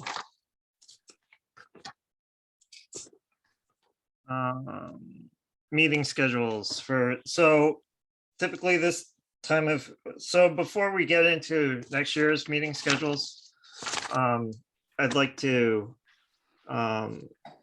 set the meeting that we had discussed about a mask mandate. And then that would have to be 48 hours from sometime tomorrow. So it would be Friday at the earliest. Excuse me. So Ryan, you want to have a meeting just to discuss the mask mandate? That's what we had discussed with the COVID-19. Yeah, okay. Yep. It would be a short meeting, I would expect. What time? What does Friday work for everybody? No, I'm not going to be around. I already have 2 other meetings. Okay. And then what about Monday? You know, I don't know. I'm not even going to show up for this one. I go along with the Board of Health, and to have a meeting that goes on and on about a mask mandate, I'm just not going to participate. Yeah, I'm hoping it's relatively short. So John, what's your availability? I have a dentist appointment at 2 o'clock on Monday, but other than that, I can make myself available. Okay, and Mike? I don't know where he went. Okay, so we'll end Monday. Let me just make sure I don't have to eat those words. Wait a minute. There's Mike. Here, sorry. Okay, can you do Monday? Monday, next Monday, Yep. at what time? We haven't set that yet. So what time works for you? I'm just looking at the tide chart here.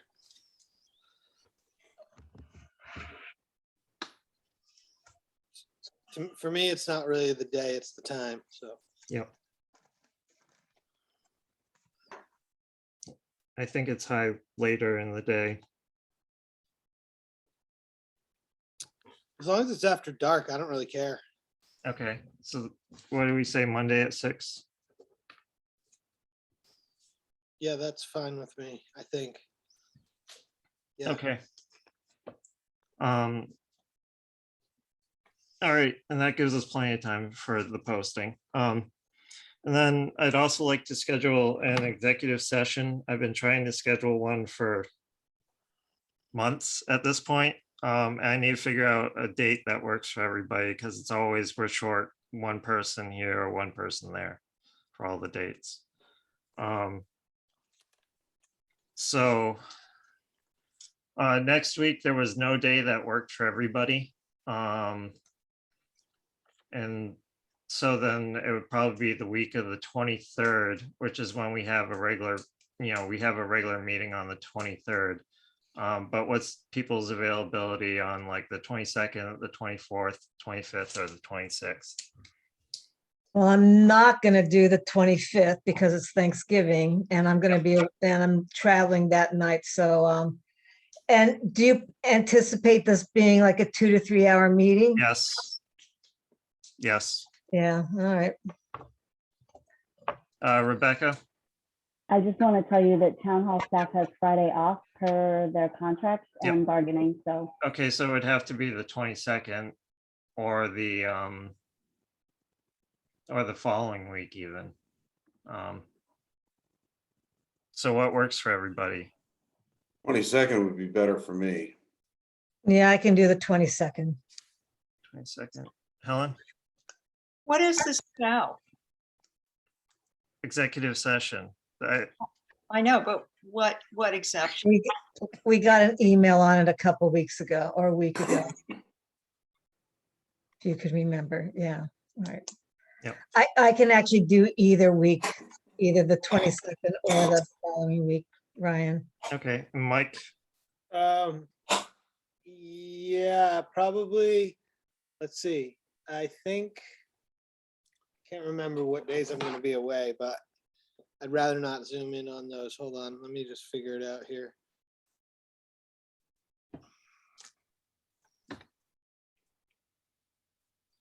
Okay. Yeah, I will be gone on the 22nd. I'll Okay. be driving. Okay, then let's, Monday, the 29th. Yeah, that would be better. John? I may be driving the 29th. I don't know yet, but if I am, I guess I can tune in. Okay. We could do I The think 30th? it'd be good for everyone to be there and not driving. No offense, John, but I think you should be able to, yeah. So I could do the 30th also on November. Me too. Yep. John? All right, yeah, I think I can manage that. Okay, Mike? 30th, I'll do it. Okay, and that's at 6 p.m. I'll Okay, also, when the doodle polls go out, if you hit the button twice, it says like, I can do it, but I don't want to, basically. So like, if you pick the days you want and then the days you can do, but don't want to do, then we can get somewhere, I think, rather than just picking your favorite day. yeah, That's it. yeah, because, yeah, all right, and then, so meeting schedule for 2022.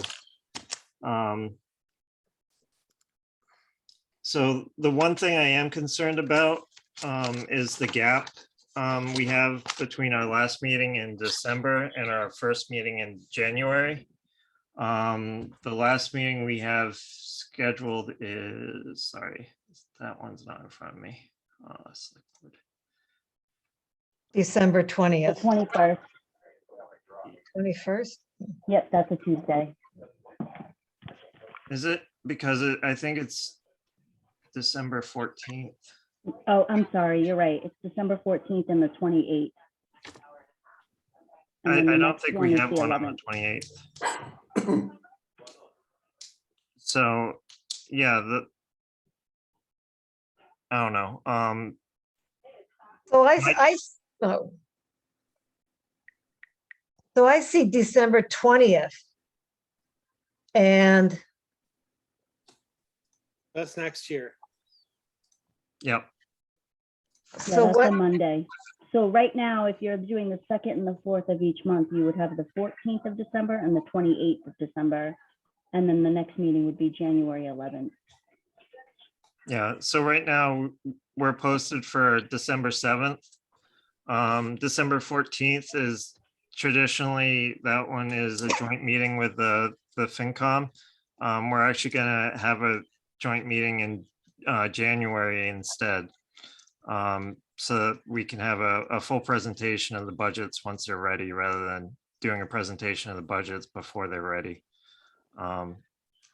But we have this gap between December 7th and January 12th, and I'm really concerned with the amount of work that we have to do and what that gap represents. So, Mike? I was just gonna say, so wait, are we meeting in December 2021? We're not meeting on the 28th? No, not currently. Okay, so it's just the 14th? The And then 4th, we have no meeting because it's just that week we usually have off. yep. Well, my suggestion really is to leave that week off and then see where we're at and see if everybody can keep their schedule open for the 28th. Or because once you get into January, we could meet either the 28th or the 4th, you know? Yeah, the only issue with that is if we don't set it well ahead of time, then we start running into this issue where, we're not planning for it, or certain members might make other plans. What if we just set a meeting for the 4th then, a tentative meeting, and then it could be canceled if we don't need to meet? Okay, Helen? Yeah, I think we should definitely meet before December. I really am not eager to get into the situation we were in last year where we didn't meet over, that part of the month. So let me just be sure I understand. We're having a capital improvement plan on the 7th, right? At 6. Yep. And why can't we meet on the 14th too? We'll meet on the 14th. That's in our meeting schedule. It's just not going to be with the FinCom. And why can't we meet on the 21st? I would like a quick break between meetings. Well, wait a minute. yeah. Hold yeah. on, let me finish. In my experience, long experiences, between the 24th, 25th, and New Year's Eve, that is a week that many people like to have off. I don't care, but I know that a lot of people do, and I respect that. And that would be the week I would think we would take the break. That's just how I feel. I'll show up. Mike? Why don't we just schedule one on the January 4th? January 4th. Because first of all, we're meeting on the 7th and the 14th. That's 2 weeks in a row. And then that would put us into that 2 meetings in the month. We always have extra meetings that wind up coming up. But last year when this happened, we had nothing to meet on because the budget and the warrant hadn't even begun to be put together. So Helen keeps saying, like, that we missed all this time that we should have been spending on that, but there was nothing for us to spend the time on. So it's not a situation like that we neglected to do our work and left ourselves in a position in the spring. Town administration had not issued even a draft warrant or a draft budget at that point. So it didn't make any sense to try and cram extra meetings in to talk about how we didn't have a budget.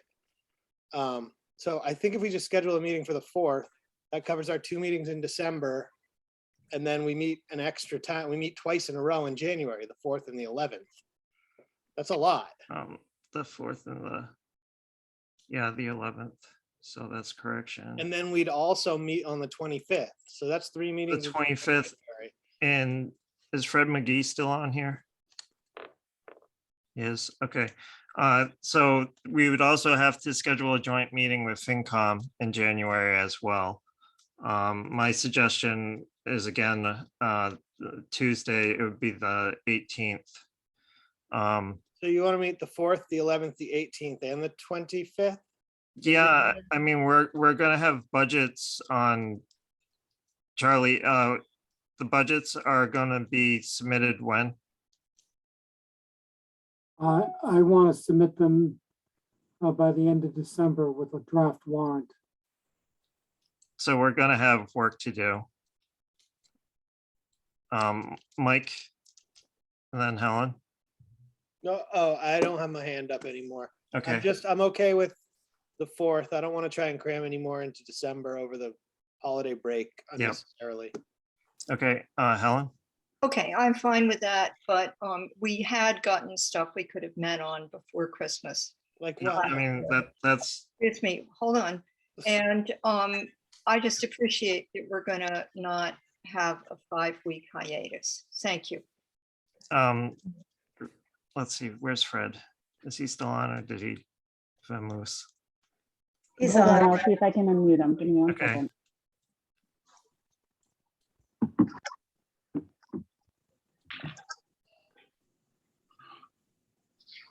Hi. Hey, Fred, does January 18th work for, I mean, tentatively work for the FinCom? I know that's putting you on a hot seat. Let me just very quickly check calendars here, and January 18th is a Tuesday. Yeah, I suspect that would work fine. And I just want to dovetail with like a couple of other comments. There's a couple of things going on here. One is that Ryan and I have talked about how we would do a joint meeting. This was driven in part by a number of department heads asking for it. The notion that we would do the police and fire first was, in a way, because it's low hanging fruit, they usually have pretty good budgets, and that it would be a good test bed to see how we could work together. But given how many meetings you all have to have in addition, as we just noted, there are other ways we can finesse this going forward. The Finance Committee will probably want to meet with all the departments. It doesn't necessarily mean that we have to meet jointly on all of them. It could be that we meet and send a report to you, or that we do meet together if it works, or whatever. It's sort of a TBD at this point. So I just wanted to make that point, but yeah, the 18th looks okay. Okay, and when does the FinCom normally, sorry. We normally start cranking in January. So in a normal year, and I don't want to presuppose anything on Charlie's front here, but in a normal year, we all get the book at the end of December per the charter and normalcy, and we see everyone's budget at the same time in the book.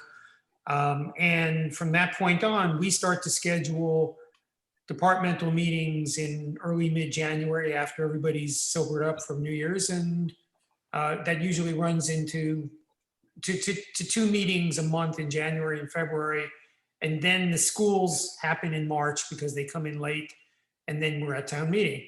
So that's our normal, to the degree that there is such a thing as normal procedure. We're trying to be adaptable, of course, but I understand that that might put pressure on everyone to have more meetings. The goal in part is not to do a shallow dive on the budgets, but to do a reasonably thorough review and give the department heads chance to explain their budgets in detail. So, Okay. All right, so, and then if it looks like we don't have much on our agenda, we can cancel a meeting. So, in January 25th, maybe. I mean, have a birthday in the household on that date. But the, and then the other thing is on the beginning of April, the authorization to continue meeting solely remotely, it will expire. I doubt that there will be any changes at this point. And so from that point on, we would have to meet in person. Well, a quorum would have to meet in person of the board. And that would have to be at the COA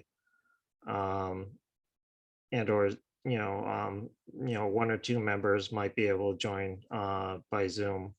But in person would be probably the preference unless there's travel, of course.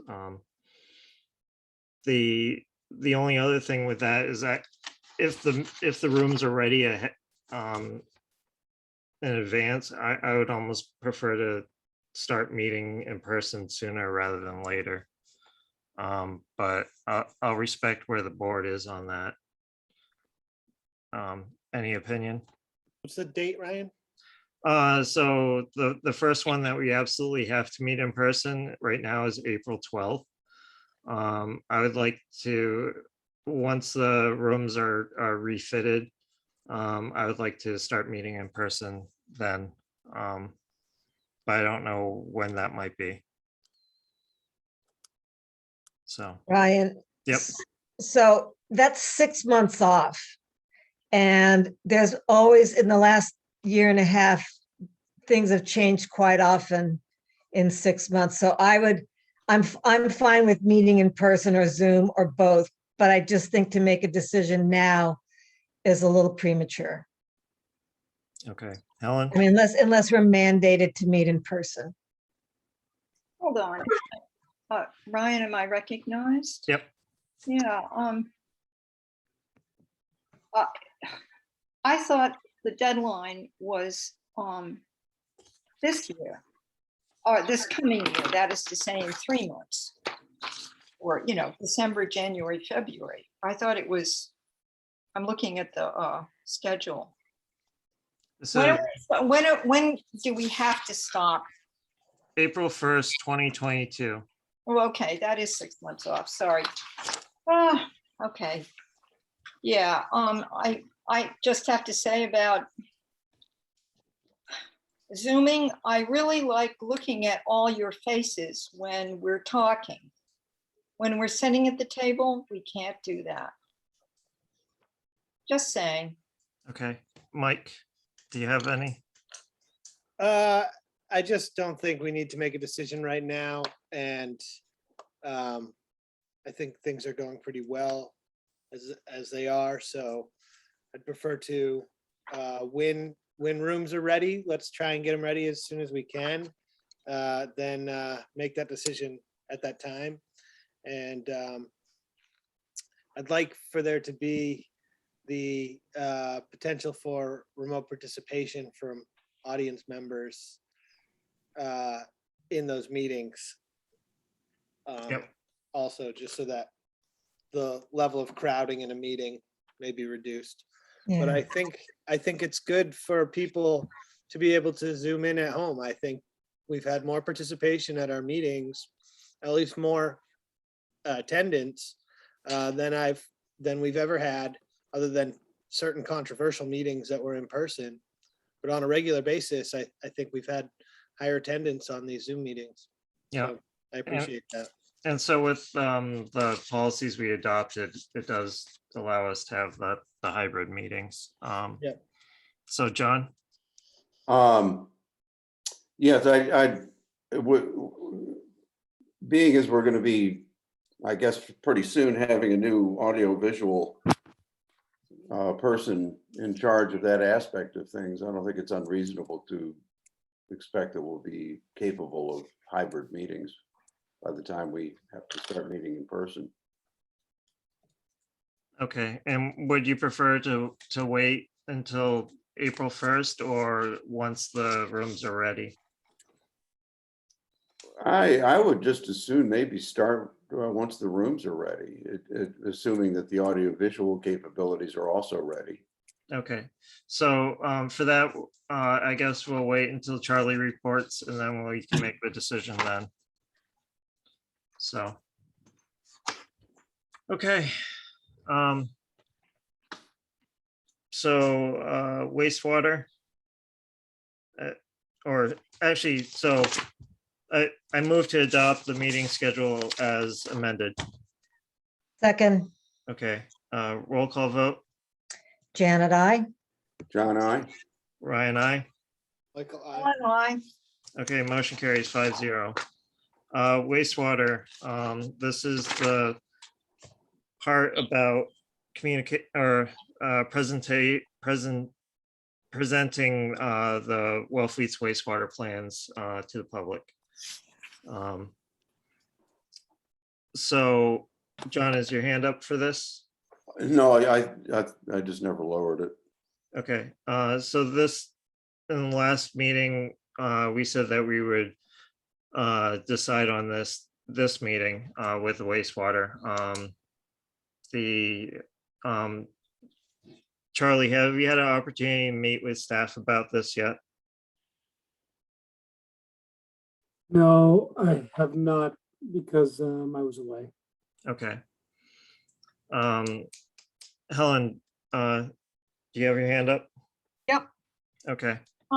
Yeah, I think it's essential to know what, for example, I would assume Hillary would be the person to present, or Charlie. And I really want to know what Hillary thinks about this. Before it might be a very good idea. So in the But- meeting with wastewater, she said that she would like to wait until today's meeting to decide on this.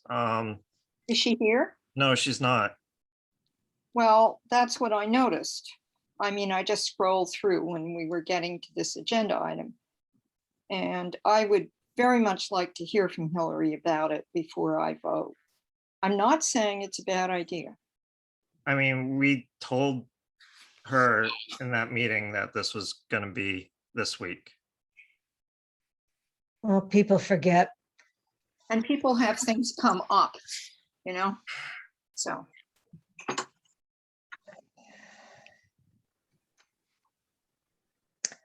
I think I have a concern that any presentation of Wellfleet's wastewater plans, it doesn't really specify to who, like to state agencies, to in official meetings. I just like if the wastewater committee or clean water, whatever committee meets and they're talking and presenting the plan that they've been working on, but they're not presenting at a specific function or to another agency, but it's still a public meeting. I think that would violate this motion. Do you know what I mean? I just no, it wouldn't. I feel like we'd have to specify the conditions in which we're of what a presentation is and who it's to. Like any official presentations of Wellfleet's wastewater plans, or any. I don't really know how to word it, but I just think that technically, if a wastewater committee meets to discuss their plan, they're kind of presenting at a public meeting, and. Okay. Yeah, it's kind of a little problematic. Maybe we can work through the wordage here, the verbiage. Okay. Helen? Yeah, a couple things. So the Clean Water Committee has this charge. And I personally would like to hear more from other members of that committee.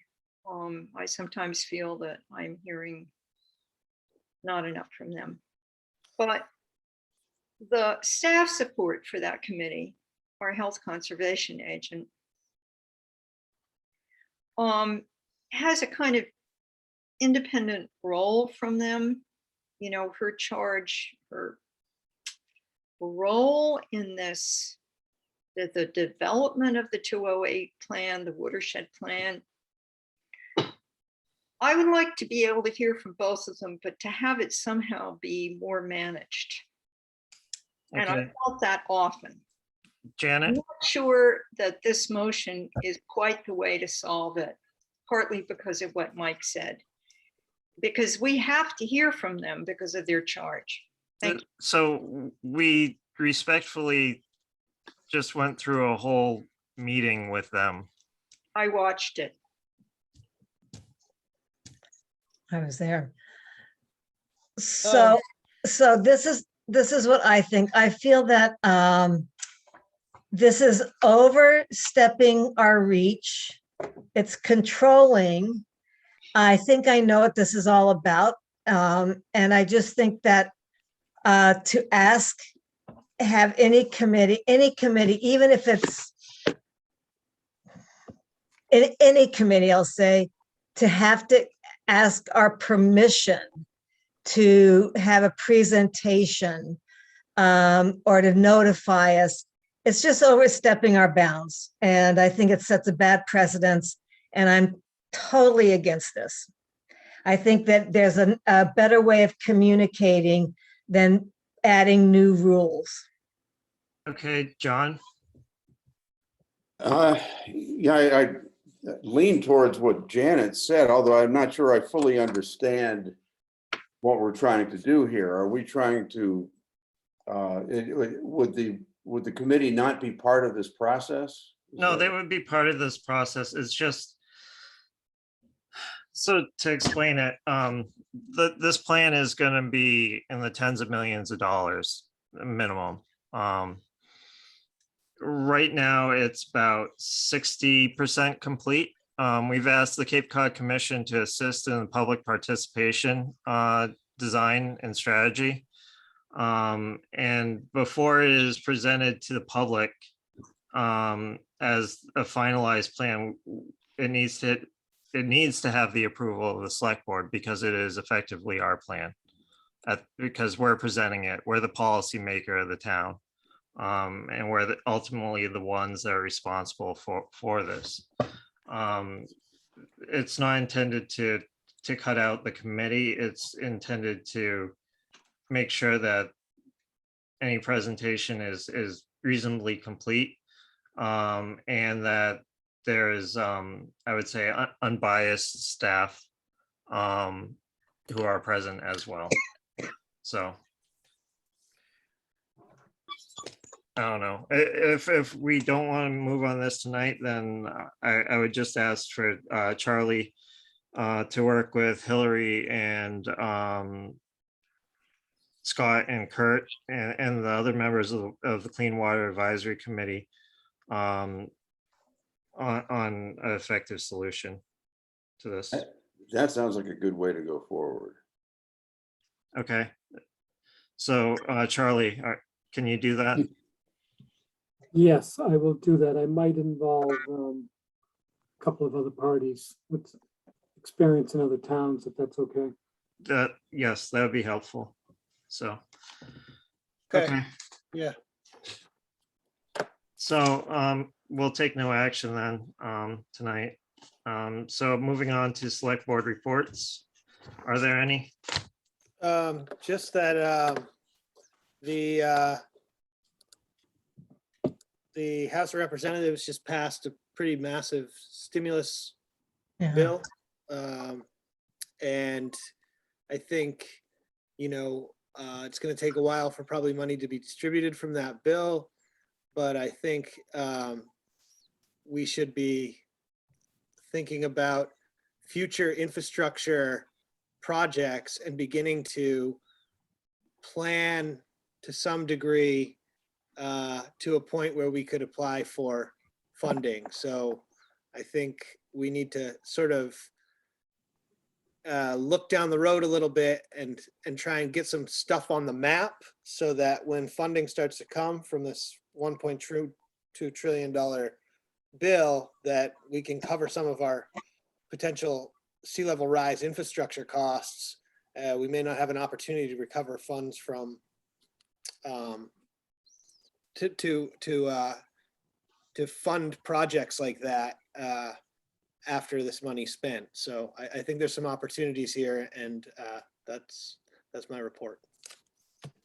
Okay. Any others? Okay, so moving on. Janet, did you have one? Sorry. No, I was just going to say that I agree with Michael, and I wouldn't be surprised if town hall staff and administration is already on it. They've already got the money spent.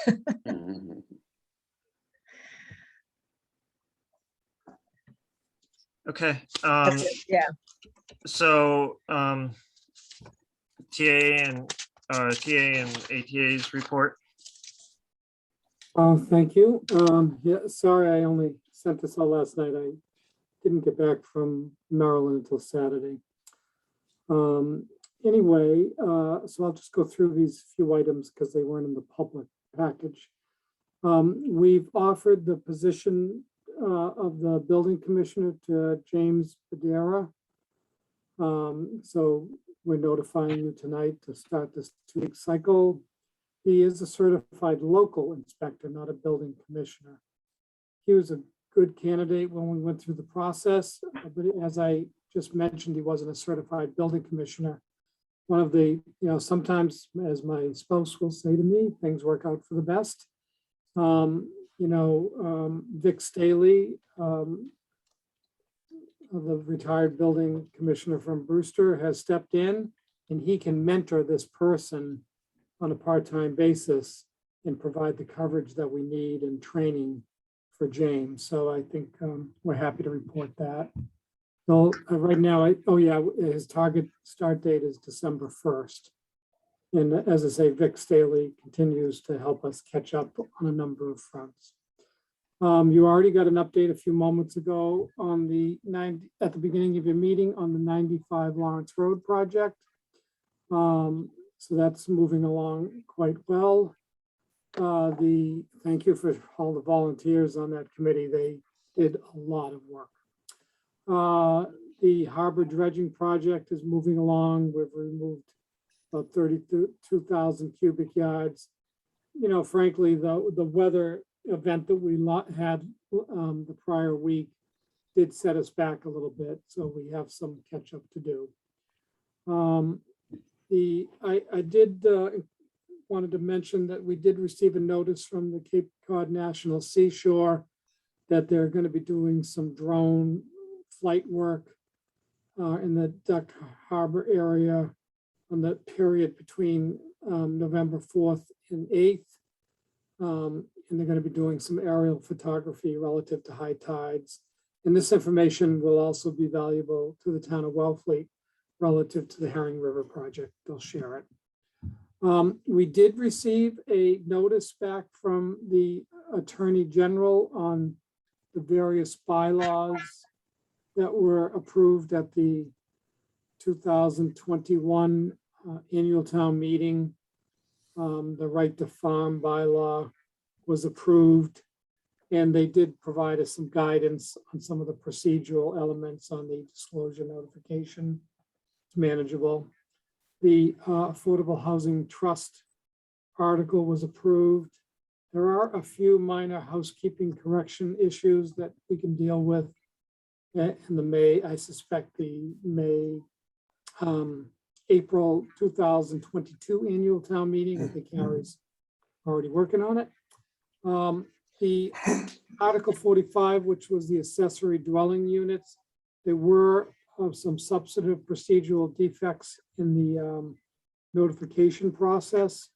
And our town clerk is working using this Chapter 299 process to cure those problems. So it'll take a little bit of time, but they appear to be, we'll see, manageable unless we receive some substantive comment through this public process that we're going to go through. The animal control bylaw, Article 47, the Attorney General has requested an additional 30 days for review.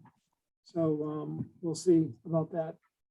And then other new hires. We're repeating ourselves a little bit, but Mackenzie Hartman we've hired to serve as the Assistant Harbor Master. And that position will start almost immediately, I believe. Grants, Jay Norton has applied through the MIIA, our insurance carrier, for a facilities prevention software grant in the amount of $10,000. And I already gave you an update on the financial issues earlier in your meeting. If you have any questions, I'll be glad to try to answer them. Okay, Helen? Yeah, Charlie, whatever you got from the AG's office, could we have a copy of that, please? Yes, I will email that to you. Thank you. Okay, any other questions for Charlie? Okay. No, thank you. Topics for future discussion? Are there any? Yeah. Okay, Helen. Yeah, I'm trying to raise my hand. Yeah, it would be great. I had a chat with my friend Ann Sterling, and it would be great to have a report from the departments who were working with that subdivision population last summer. They tried out some management of the parking situation there, and it would be great to have, a brief report on that from them and see where it is, because basically the association, Field Point Association's just been hanging there waiting to hear from us. Thank you. Okay. Any others? Since Helen brought it up, we did get that letter from the woman or the family off of Chiquesset that's wanting the under the road water line. And I just don't, maybe someone could update where that stands. I can remind everyone what happened. Well, no, because this is, I don't know, if it's not on the agenda. I'm not going to discuss the merits of it, but what we did request that their legal counsel come up with a solution, and they have not. Okay. Okay. And I'll only add, we've been in communications with their attorney even this week. I didn't hear that. Charlie, it was indistinguishable. Oh, I apologize. I will just add that we have been in communications through KP Law with their attorney this Okay. week. Okay. Correspondence and vacancies reports. Are there any correspondence or anything that anybody would like to discuss? Okay.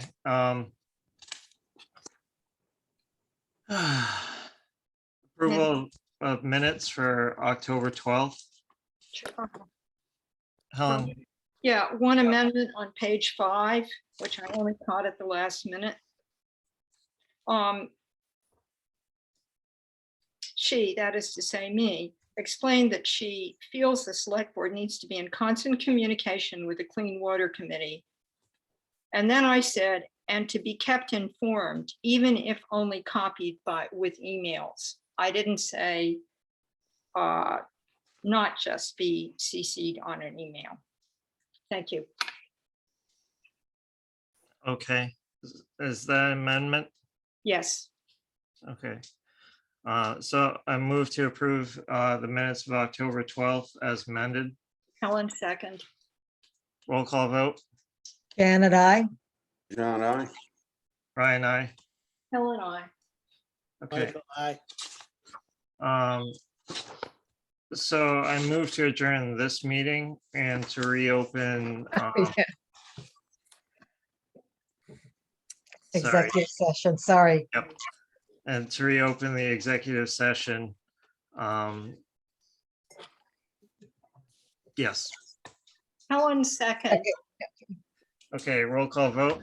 May we have, may we please have a 5-minute break? Yes, that's Let fine. let me, was it seconded? Yeah, let's have a vote first. Yeah, Janet, I. John, I. Ryan, I. Helen, Michael, aye. aye. Okay. All right, so we'll take a quick recess and then we'll, yeah. I was excited that we only had a 2-hour meeting and it's already been 3. And it's